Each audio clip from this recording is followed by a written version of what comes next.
Mel Tempest is known as a fitness business influencer, hands-on health club owner, ebook author, and presenter. Mel has known to be controversial, challenges the status quo, and lives outside the square. Her skill set is current on trend, savvy, and in demand. Her primary goal is to get more health club owners moving towards innovation, technology, and social media success. Her own success comes through tough and humble beginnings. Mel Tempest now presents to you the Gym Owners Podcast, more than just the business of fitness, proudly supported by National Fitness Business Alliance.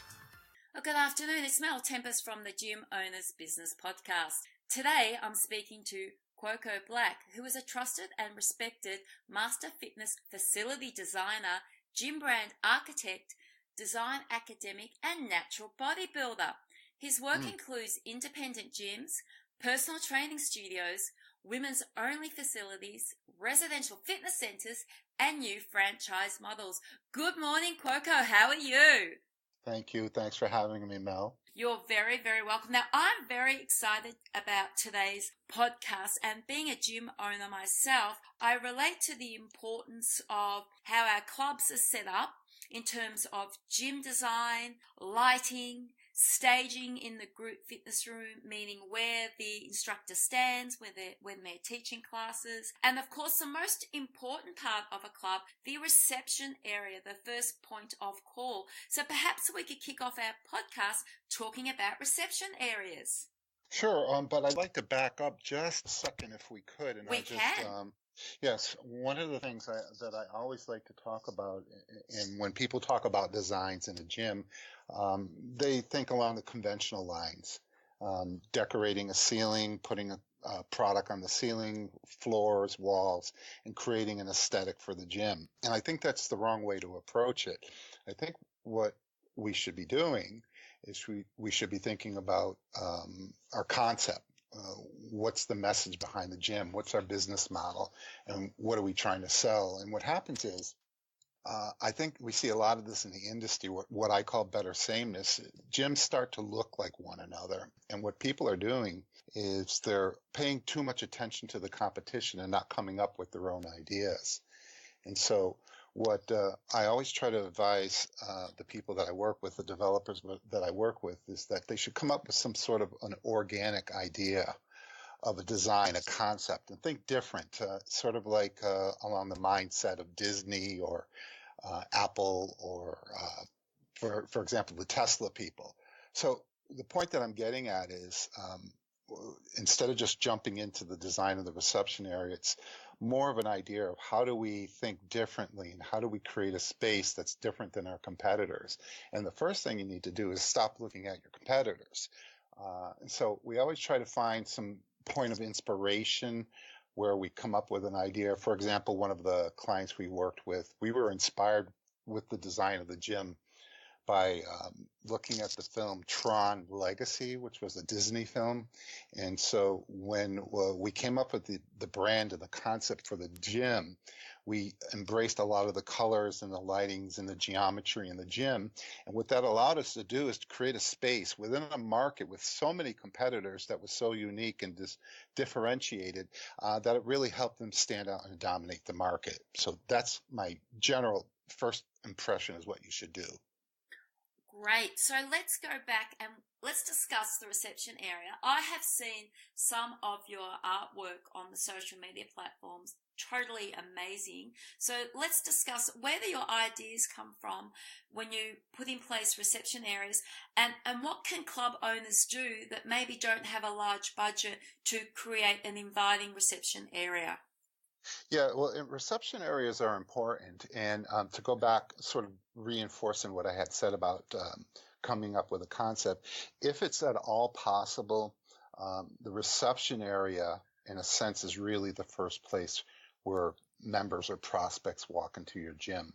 So I believe in the 80-20 rule, which is you should invest, and this is theoretically, you should invest 80% of your construction budget in the reception area and the locker rooms. Not specifically. It's not specifically the amount that you invest, but the energy and the idea and the concept should be really emphasized and amplified in the reception area and locker rooms. So, for example, your reception desk in some way possibly could reflect some geometry, shape, form, or material that reflected your gym concept, your brand. One of the things I think you should do is really control your lighting in the reception area. Perhaps track lighting is a really nice way to light a reception area. Also, we like to do a composition with paint. Sometimes we like to paint our walls and our ceilings the same color so they blend in to each other. So if you think for a second what I'm trying to express physically, I'll try to describe. If you paint your walls and your ceilings the same color, what happens is almost like a canvas. And that allows, for example, your reception desk or the furniture in your reception area or your other fixtures, your doors, things of that nature, those can start to stand out against the canvas of the paint on the walls and the ceiling. So it's a sort of a strategy, a trick, and a play to use your background color scheme as a canvas, like a painter would use a canvas, and then he would paint different objects on it. So those objects might be your reception desk, the furniture in the reception area, your lighting fixtures. So it's a little trick with design, is to create sort of an environment that really stands out and amplifies your brand. So in saying that, what mistakes do you see a lot of club owners doing in their reception areas? Well, a lot of the things that I notice that really stands out for me is there's too much signage, too much purchase, what do they call it? Point of purchase displays, beverage, drinks, and T-shirts, everything jumbled in bars on top of the reception desk. And so there's a lot of disarray, and they do some retail mixed up. And so there's sort of there's an anarchy, if that's what it is, of too much going on, too much visual information. And I think we need to get back to some, architectural geometry. If we can have just a beautiful, simple reception desk with some nice lighting and some nice colors, you get this more in the modern designs, more luxury gyms. Not to say that you can't do it in the less expensive gyms. So I guess that's one of the problems that I see is there's too much clutter going on in the reception area. So simplicity. So we see the consumer walking into the club, and what you would prefer that they're looking at is the simplicity of the basic reception desk, or something a little bit unique. Nice soft colors, no water bottles, towels, protein bars. So keeping the busyness away from the reception area. Is that right? Yeah, that's nice because it allows things to breathe, and I believe in that. Is that you should give some sensibility of some order instead of chaos. Also, to emphasize, if anybody ever has a chance to see. One of the gyms that we had done was called Trainer Space. And what we did is the lighting fixtures that we used in the gym were circular in the reception area, which also reflected their logo. So again, this goes back to amplifying your business model and your concept. So for example, in a reception area, if your lighting in some way, the geometry or the shape of the lighting or the color of the lighting and your reception desk and the way that the walls are orchestrated or coordinated in the space, if you can some way backlink to your brand, your business logo, in other words, the idea is always trying to backlink and reinforce your brand and your gym's concept.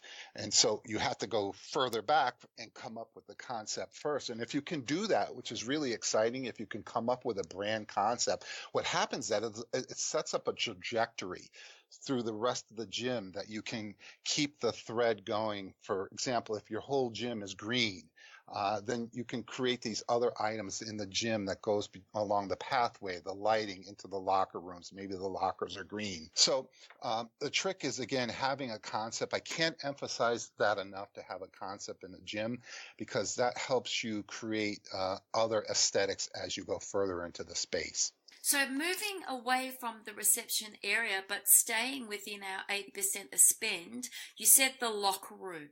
So what should an ideal locker room look like for the average club owner? Well, lockers are a little tricky because you have the expense of all the plumbing that has to happen.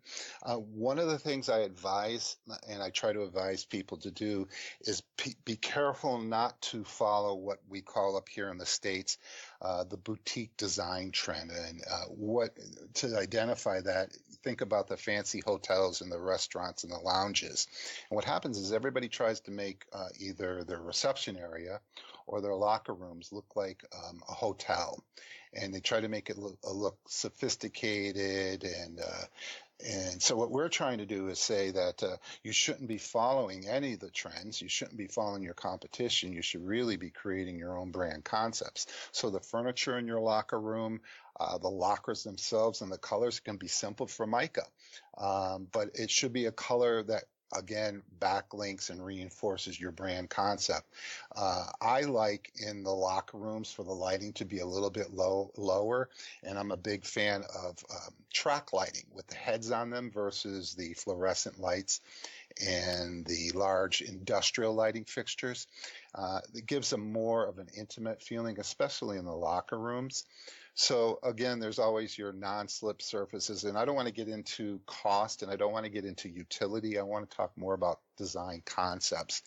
So in summary, in the locker rooms, I really think that the lighting, the track lighting, is always a big win in there because the effect that it creates in the space, and the furniture that you're going to use in there, and your fixtures, all in some way. Again, I just emphasize this, and I've made a point to emphasize that you need to keep backlinking your brand. A lot of designers, what they do, or a lot of firms, gyms, what they do is they make an effort and they make a mediocre effort, and they don't follow through, and they leave branding opportunities on the table. And you can't do that.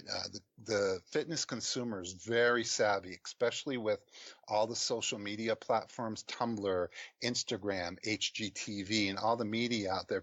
The consumer is very savvy with design.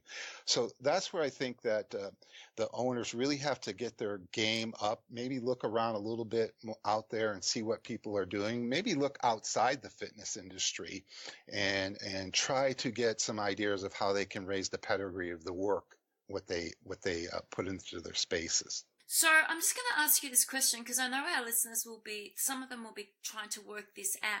When you say linking everything back to the brand, there's going to be people out there that don't quite understand what you mean about linking back to the brand. So we'll use, if you don't mind, my club as an example. We are a non-intimidating fitness experience, for the whole family. That's pretty much our quote that we use on all of our branding. The name of our club is Body and Soul. So the listeners don't get confused, Cuoco, are you saying link it back in terms of the logo that goes out the front, or link it back to the culture that's within the club? It should be both, if that's possible. For example, I know your club, I've seen your club, but it's more of the concept and the theory of what you're trying to do. So what I'm saying is your colors in your gym, that would be your walls and your ceilings and your floors and your fixtures, your wall materials, your desk materials. Every single thing in your gym should backlink and reflect and reinforce your brand. And your brand really sometimes comes from your logo.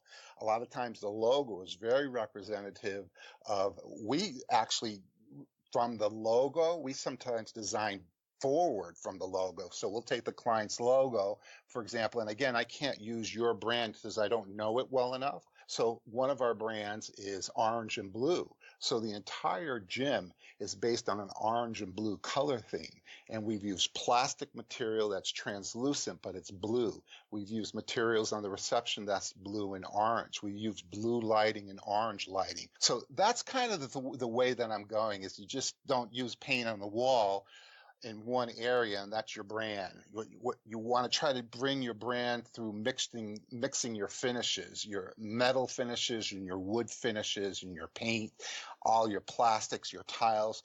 And it doesn't have to be all one color, but in some way there has to be a relationship. And this is very difficult to do for me to describe over the podcast.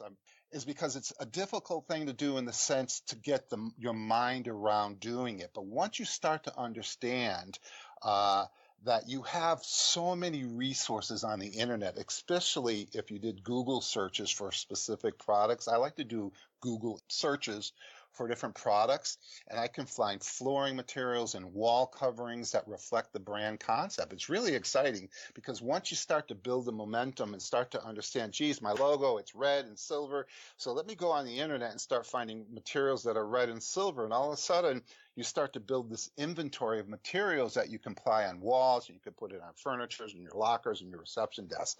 So it's sort of you sort of have to get your mind around the idea, and then that's what I mean, if that makes sense to you. No, it certainly does. Now, the next question I have for you is lighting. Now, I know, and you know, and I'm one of these people who has fluorescent lights in their club. Now, some of us aren't able to, for financial reasons, to go out and put in, lights on tracks, etc., etc. What can we do, though, with these fluorescent lights to give the club a more attractive feel to it? Well, that's a great question. Lighting is really difficult, again, because of the utility, the cost, and also there's the utility of, making sure the gym is safely your people are able to go through the gym safely. There's a trick that I use on occasion. You can purchase, for example, on fluorescent lighting fixtures, you can purchase colored plastic sleeves, and there are plastic of all different colors that you can purchase, and it slides over the tubes of a fluorescent light fixture. So you can strategically choose some of the fixtures in your gym and to put some of these colored sleeves. Again, remember to match your brand.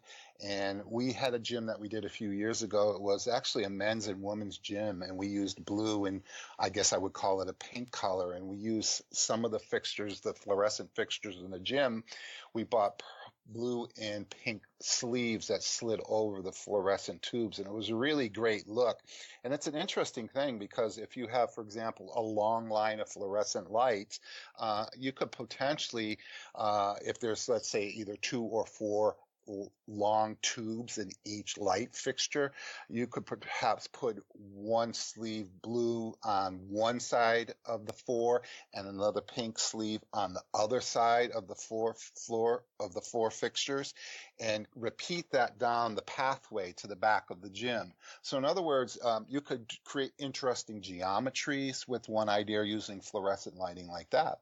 And that's just one little thing. So I know right now that there's club owners out there writing down, I didn't know that sleeves came in different colours. So just really quickly, if we were to jump on Google now, what would be the best way to search that?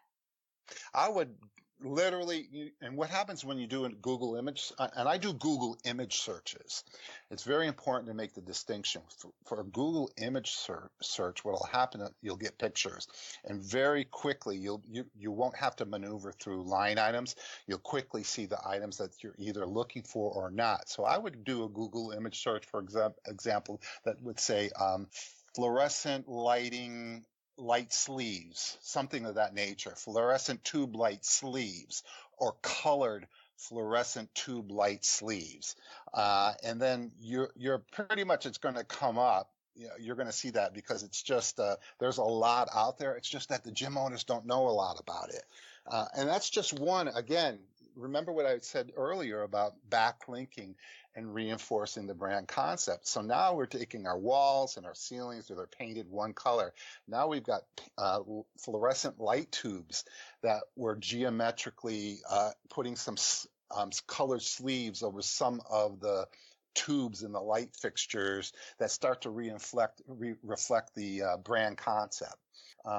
So there's a couple of quick ones right there, inexpensive and a great look you can get out of it. And I can hear the fingers now on the keyboards hitting Google Images.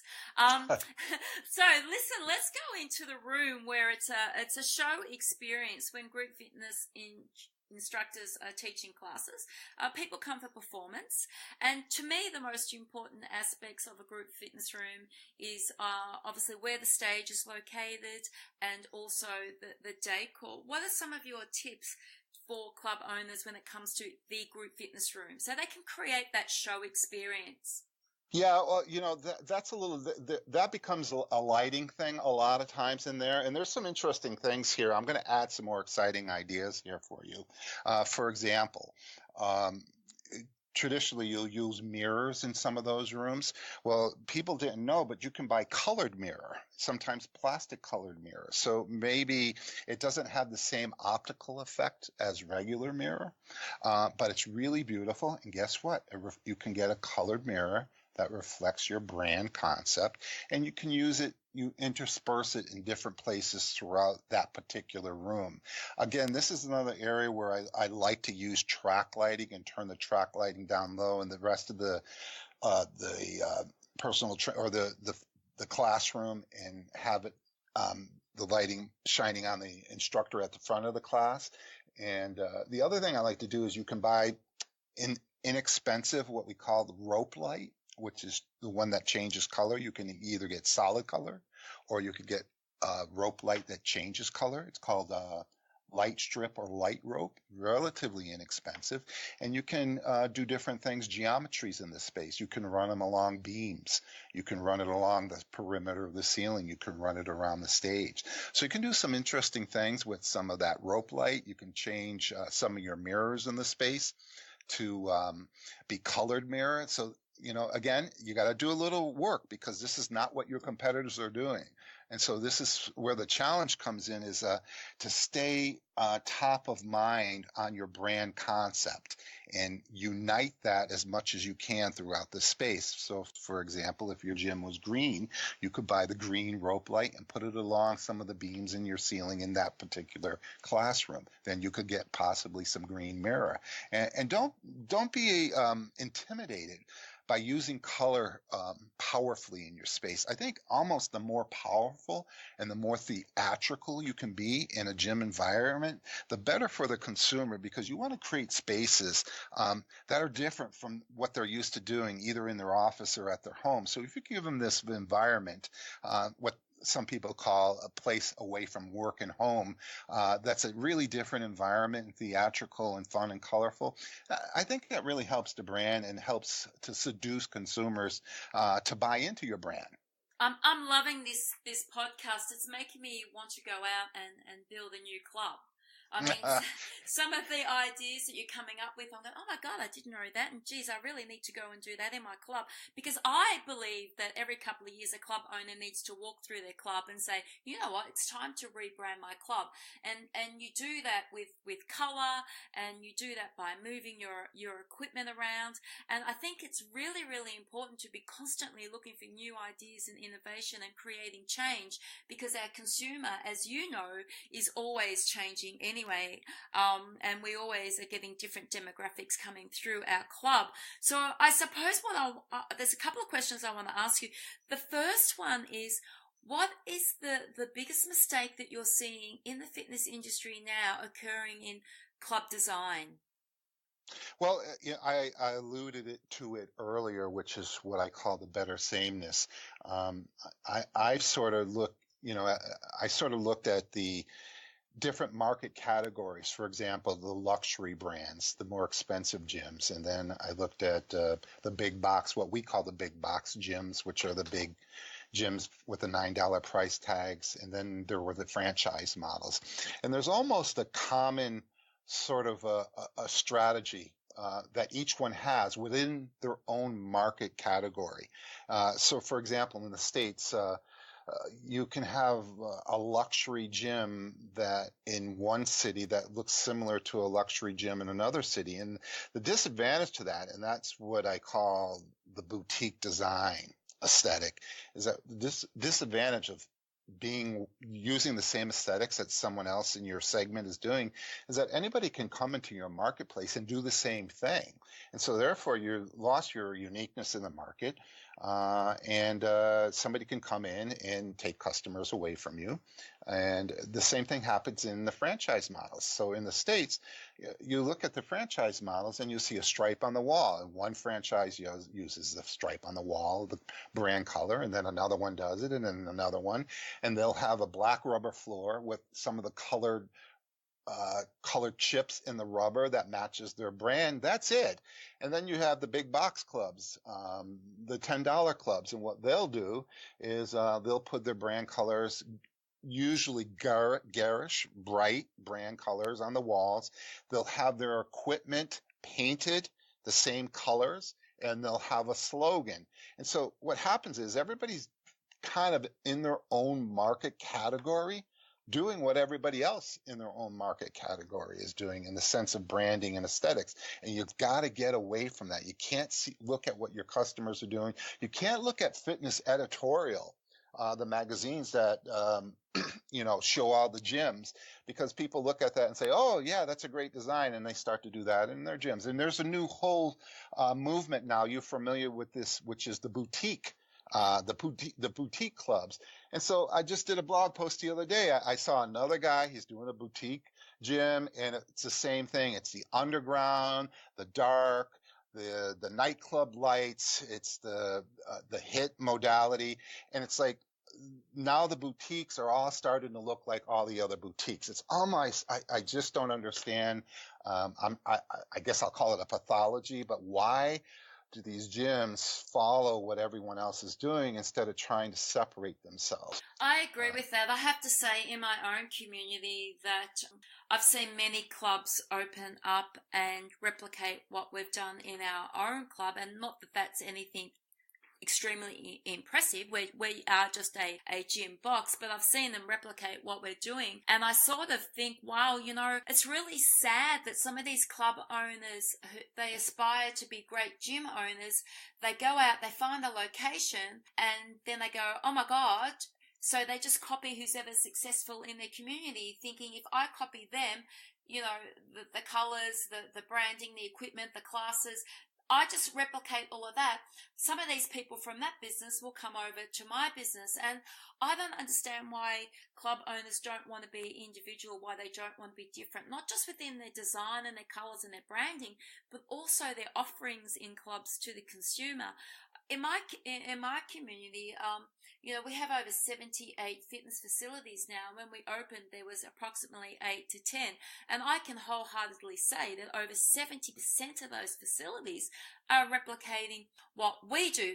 People say take it as flattery. I don't take it as flattery. I just take it as, wow, I feel really bad for the consumer, because now they're only buying on price, not buying on something that's different, unique, and getting that different type of experience that they're wanting in the marketplace. Do you see a lot of this happening in the States? Yeah, it's exactly the same thing. A lot of people talk about this. This is the exact reason what you get where you have a problem with the escalation of price now becomes a lever in selling your memberships. What's your differentiation factor? A new club opens, and so people are tired of their club. It looks like the same thing. Oh, the price is a little bit cheaper.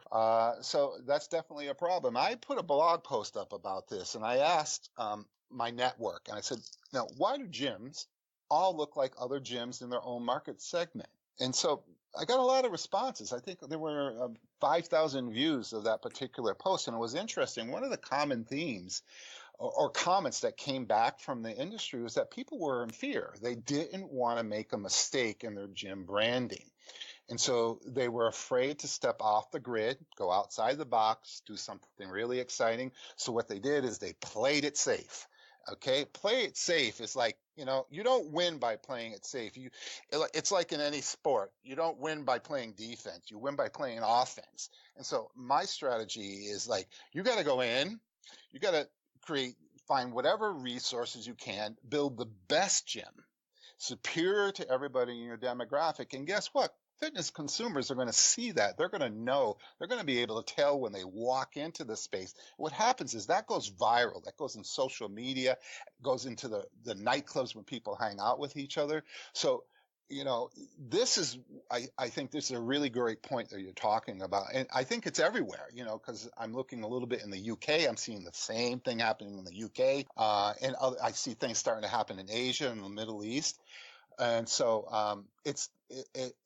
I think fear is really one of the factors I think that plays into this. And you get a few revolutionary people out there who do some different things. And for example, the David Barton brand was good at that at one time. They did a really good job at creating these innovative spaces. And I always think that when you create the innovative space, a more beautiful space, you're telling your consumer in the market that, we care a little bit more here. We've done this different. We've invested a little bit more because we want you to enjoy your space here. But we cost a little bit more, but you're going to get a little bit more in service and a social atmosphere. So I think that's an important fact to take into play here. So if you're like everybody else, then your price point is going to have to be like everybody else. But if you have a better product, both your programming and your service and your design and your marketing, then you should be able to charge more money for it. I think Tom Plummer talked a little bit about that, about differentiation and pricing. He certainly did. And he's an amazing speaker, our Thomas Plummer. I just need to ask you, so 2018 is upon us. And the average club owner is probably sitting back behind the desk right now saying, what am I going to do in 2018 to make me a little bit different that I can afford as an everyday club owner? And you've given some amazing tips throughout our podcast today.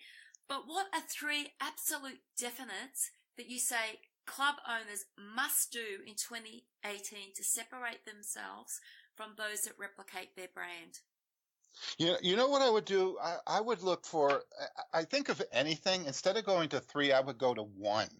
And it's the mindset. It's the design thing. And I think what club owners should do is they should take some time and, for example, go look at what the inside of the Dragon V2 spaceship is created by Elon Musk. Go look at, some advances in technology in aerospace industries, automotive industries, architectural. In others, what I'm saying is go out into the internet and look at all these amazing inspirational things that are happening around us. And so what I'm saying is take your mind away from designing and decorating your gym and think bigger. I call it think gym big.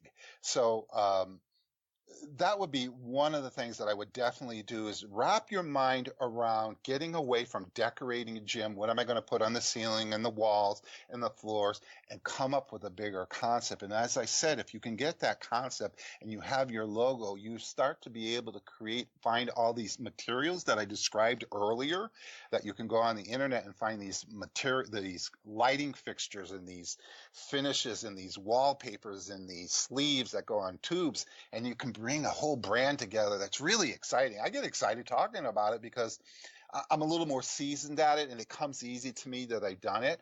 But if your listeners can get into that mindset of thinking differently, I think that it's going to open a lot of opportunities up for them. I definitely agree with you there, and I have to say that if I decide to build that female club that I've always wanted to build, I will certainly be coming to you for advice. Thank you. I certainly will. You know, Cuoco, we're at the end of our podcast, so please do tell our listeners the best place that they can contact you. I don't know. I think a really interesting place to contact me is Instagram, actually, funny enough. I mean, you can go to the website, but my Instagram profile is very simple. It's Gym Designer. And very quickly you can go up and down my page and get actually, you'll see things that I've just described on the page. And you can just send me some comment or follow me on Instagram and send me a DM, and that's it. It's pretty simple. And any club owner with any type of budget can get in touch with you? Absolutely, sure.